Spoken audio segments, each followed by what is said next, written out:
Welcome to God is my CEO. In this presentation, we will talk about the different principles of leadership. Before we begin, I'd like to introduce you to where I work. Inside Edge is a commercial flooring company that subcontracts between large retail companies like Target, Kohl's, Dick's Sporting Goods, and our service providers who do the flooring installs. I currently work in accounts payable and have for 3 years.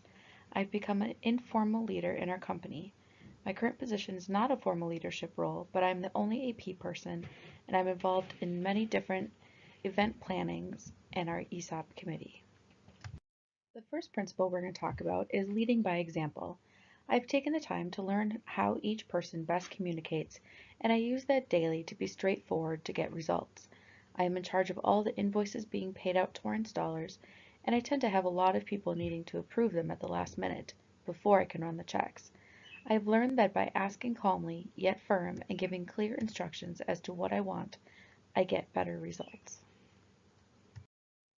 A little story for you. Misty was my supervisor for the first 2 years that I worked at Inside Edge. She was feisty and always knew how to get what she needed from people. I learned a lot from her. She passed away last year from breast cancer, but she still lives on as in our office as our mighty Misty. I feel she needs to be a part of this presentation because she has a very big part in teaching me how to be a leader and how to do my job to the best of my ability. The next principle we're going to talk about is yielding control. In God is my CEO, they had 4 different sections that I really want to talk about. A shared vision of success. I joined the ESOP committee so I can learn more about our company and be in the know of what the vision is that our leaders have. Open communication. I'm candid with every employee as to what I need from them and when. I encourage everyone to ask questions so I can teach them the correct process. Personal integrity. There are days that things go wrong. Vendors call me angry about payments, or an employee is not doing their job. I create a list of what needs to be done and just work my way through. Preparation for gut-wrenching change. When there's change happening, I like to know what is expected of me and have a hard time knowing when the right time is to ask or meet with my supervisor to find the correct answers. The third principle is servant leadership. I had overpaid a service provider by $84,000, and I found out months later. I was scared for my job and for my reputation, as this is a big mistake.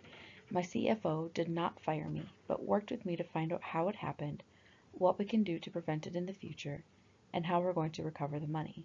I had worked with our service provider to figure out a plan of taking this out of his upcoming paychecks.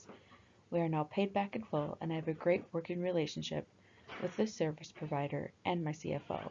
I also have a better understanding of our payables process and system because of this mistake.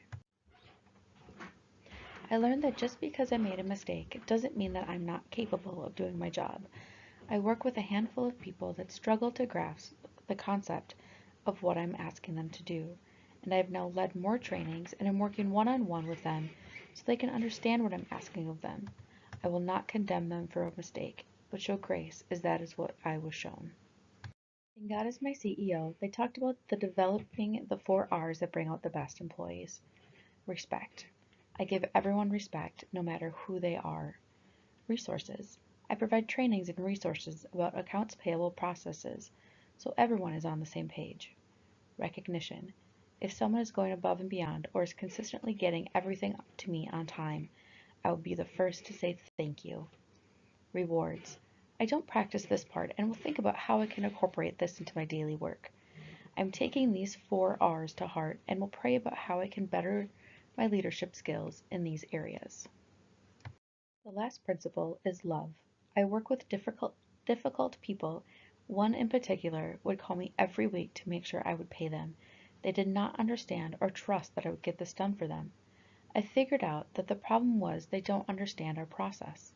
I took the time to explain to them what it is and showed them love and respect and assured them that I was not annoyed that they called and they can keep calling me. We are now friends outside of work. It all boils down to respect and relationships with people.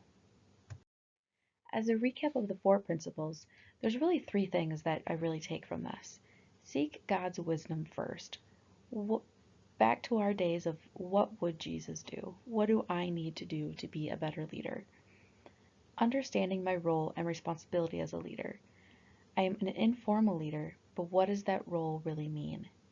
And never give up hope. There's always somewhere better I can be.